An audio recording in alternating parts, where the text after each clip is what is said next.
Oke, halo teman-teman semuanya. Apa kabar? Kita lanjutkan kelas finansial kita. Oke. Nah, sekarang setelah kemarin kita sudah mengetahui bahwa ada 3 skill utama yang harus Anda ketahui dalam hidup ini supaya bisa bertahan hidup. Sekarang kita akan belajar perbedaan antara income dan growth. Oke. Jadi income ya di sana pertama kali Anda mau bekerja, ya jadi setelah Anda lulus kuliah, ya setelah Anda sekolah selesai, maka sekarang Anda ingin bekerja, maka Anda bekerja ataupun Anda berdagang atau Anda berwira swasta, itu tujuannya adalah Anda ingin menghasilkan suatu income, ya suatu penghasilan, supaya penghasilan itu bisa Anda pakai untuk biaya hidup. Oke, jadi di awal tahap pertama adalah Anda harus punya income dulu, harus punya income. Anda harus income ini harus Anda dapatkan dulu sebelum Anda memasuk ke bidang growth. Ya, jadi setelah income Anda cukup, ya setelah Anda sudah mencukupi income, misalkan Anda bekerja 1 bulan dapat gaji misalkan rupiah ya. Misalkan 3 juta rupiah, misalkan gajinya, misalkan ya rendah sekali gajinya 3 juta, tapi kebutuhan hidup Anda juga 3 juta, pengeluarannya 3 juta, maka ini sebenarnya oke lah. Oke, artinya pengeluaran Anda dengan pemasukan Anda itu sama, nol. Oke lah, ini berarti masuk tahap yang oke. Jangan sampai minus ya. Kalau minus berarti ada yang salah, berarti Anda harus nambah income lagi atau Anda mengurangi outcome. Ya. Jadi ada income, ada outcome. Outcome itu pengeluaran, income itu pemasukan.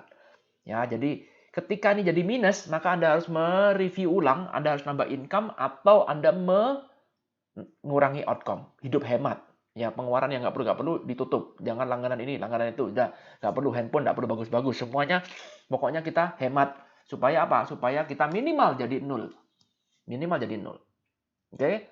Mulai dari yang kecil. Anda tata dulu income-nya. Jangan nunggu income besar, baru kemudian Anda tata. Enggak. Mulai dari ketika income Anda kecil, Anda mulai tata. Karena income ini mau kecil maupun besar, sama aja pengelolaannya. Ya, sama aja. Jadi Anda harus mengelolanya ini mulai dari yang kecil, mulai dari ketika income kecil. Nah, kemudian ketika Anda terus bekerja, atau terus Anda menghasilkan sesuatu berdasarkan Anda punya skill, perhatikan, untuk bisa menambah income, Anda harus punya skill, betul?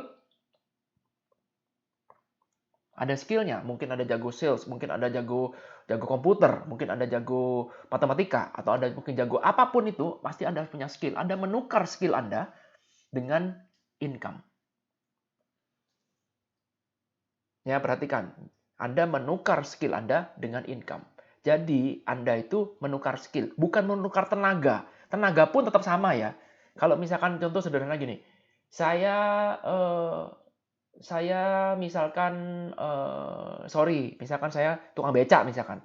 Apakah berpikir dengan tenaga? Enggak juga. Karena naik becak itu ada skillnya. Enggak gampang loh nyetir becak itu. Ya ada skillnya yang harus dipahami supaya bagaimana naik becak dengan safe, misalkan seperti itu.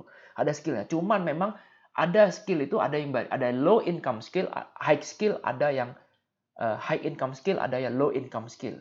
Ya, jadi tidak semua skill itu bisa menghasilkan income yang besar. Enggak juga. Tapi setiap skill pasti menghasilkan income. Yes. Income-nya besar atau kecil tergantung skill apa yang Anda punya. Semakin skill Anda semakin dihargai pasar, maka income yang Anda hasilkan akan menjadi semakin besar. Karena itu fokusnya pada skill. Kalau sekarang Anda lagi butuh income, ya, Pak, saya lagi butuh income, Pak. Oke, maka Anda harus menambah skill Anda. Ya, Anda harus menambah skill. Semakin banyak skill Anda, maka income akan datang dengan sendirinya, otomatis. Jangan mencari income, tapi carilah sumbernya. Bagaimana Anda bisa menghasilkan income? Dengan menggunakan skill. Ya, macam-macam. Skill itu ada banyak. Macam-macam. Perhatikan, goalnya adalah income. Dan income ini harus menghasilkan surplus. Jadi surplus itu kalau misalkan sekarang Anda gajinya adalah 13 juta. Tapi pengeluaran Anda 10 juta. Sehingga Anda surplus setiap bulan 3 juta. Sehingga Anda sekarang bisa menabung. Bisa dipahami ya? Jadi Anda terus akan bekerja mencari income sampai Anda surplus. Surplus, perhatikan. Ini net surplus ya. Jangan kita lihat, waduh Pak, surplus tapi belum dipotong utang kartu kredit, belum dipotong cicilan rumah. No. Surplus itu benar-benar surplus. Jadi Anda harus sudah lihat, sudah dipotong ini, potong jadi semacam pengeluarannya adalah 10 juta, termasuk cicilan-cicilan. Ya, ternyata masih ada uang kembalian 3 juta, maka Anda sudah masuk keuangan yang sehat. Ya, keuangan Anda sudah mulai sehat, surplus. Barulah ketika Anda surplus, barulah Anda memikir tentang growth. Bagaimana tabungan Anda tadi, ya jadi yang 3 juta ini, kemudian tabungan ini kita tabung. Jadi 3 jutanya ini kita tabung dalam satu tempat, ya. Dan kemudian kita tabung dulu, makin hari makin banyak jumlahnya, dan kemudian tabungan ini kita tumbuhkan, kita growth-kan dengan menggunakan instrumen-instrumen investasi. Disinilah growth, berarti tujuan kita adalah investasi.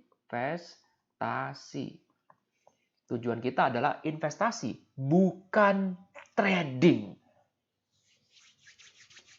Ya, sekali lagi, investasi, bukan trading. Jadi kalau Anda sekarang mau menghasilkan duit, ya kalau Anda mau menghasilkan uang, butuh income, maka yang paling gampang, yang paling rasional, yang paling masuk akal adalah Anda mencari skill dan kemudian Anda menjual skill itu ke orang lain sehingga Anda bisa mendapatkan income.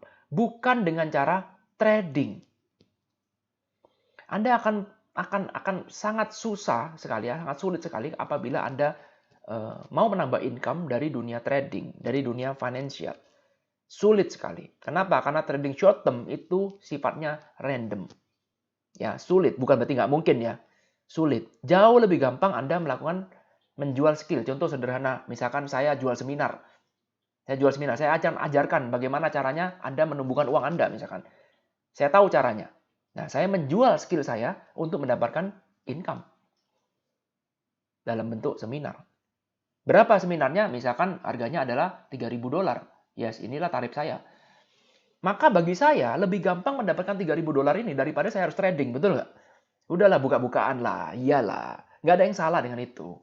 Bukan berarti terus kemudian guru seminar itu jelek, enggak. Enggak.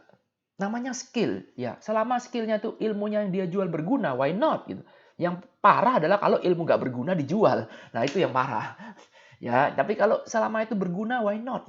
Jadi kita jangan jadi orang yang pesimistis berpikir bahwa semua guru seminar pasti scam. Enggak juga. Contoh misalkan Anda ikut seminar selling misalkan.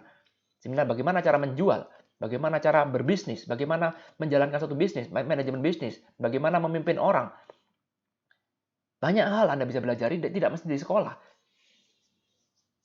Sehingga Anda punya satu skill dan skill itu harus Anda tebus dengan uang. Enggak ada yang salah. Nggak ada salah, kita harus ukur dulu skillnya seperti apa. Contoh misalkan saya belajar piano, atau saya belajar gitar. Wah, kok saya suka gitar ya? Saya belajar skill. Saya punya skill gitar, saya bisa ngamen di sini. Saya ngamen di sini dapat duit. Betul nggak? Karena apa? Saya menukar skill saya. Skill saya pakai untuk menghibur orang, dan kemudian saya mendapatkan income. Jauh lebih mudah. Bikin stand up comedy misalkan. Itu lebih mudah. Dapat make money-nya, buka seminar. Selama Anda melucu, Anda serius melucu, Anda baca materi, Anda belajar bagaimana performnya, itu ada skill-nya, tidak sembarangan. Dan kemudian itu belajar, dan kemudian Anda bisa terkenal, maka Anda bisa menukar ilmu itu dengan cara menghibur orang banyak. Anda dapat duit, seminarnya laku, gedungnya besar. Tentang apa? Tentang stand up comedy. Show-nya laku, bukan seminar, show-nya. Itu jauh lebih gampang, jauh lebih mudah daripada Anda trading forex. Anda scalping, Anda di forex, setiap hari sport jantung. Untuk menghasilkan $3.000 setiap hari, Anda perlu modal berapa? Nomor 1 itu. Nomor 2, Anda sport jantung. Tidur malam nggak enak. Bagaimana kalau habis? No. Pola pikirnya salah. Anda mencari rute yang susah. Oke? Ya, jadi ideal. Saya ngomong satu hal yang ideal. Idealnya adalah kapan saatnya Anda boleh menyentuh dunia finansial? Ketika Anda sudah mulai surplus. Ketika tabungan Anda di sini sudah mulai surplus,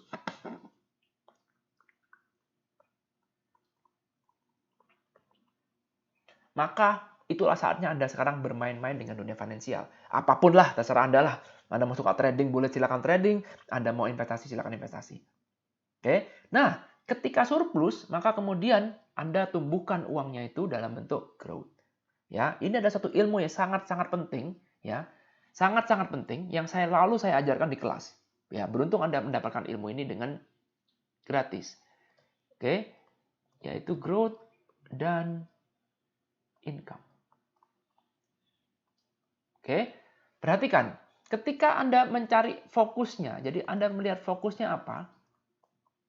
Ketika kita ngomong dunia finansial ya, kita ngomong dunia finansial, tentang saham, forex, apalagi komoditi, dan segala macam tentang dunia finansial, maka Anda harus fokusnya, saya tanya dulu, fokusnya growth atau income?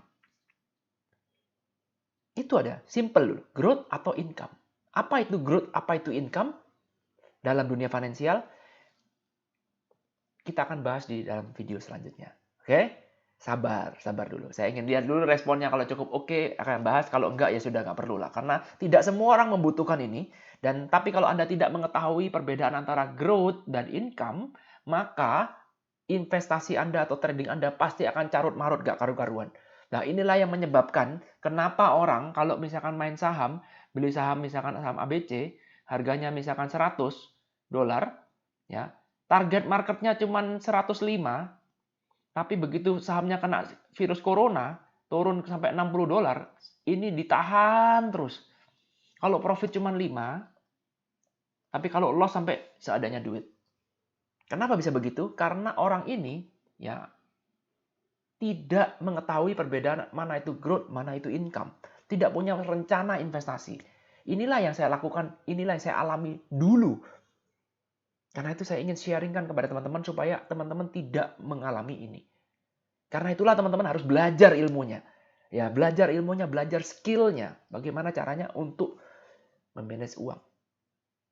Oke? Supaya video ini tidak terlalu panjang, kita bertemu lagi di kelas berikutnya. Nanti saya akan menerangkan tentang apa itu arti fokus pada growth atau fokus pada income. Sampai ketemu di video selanjutnya. Bye.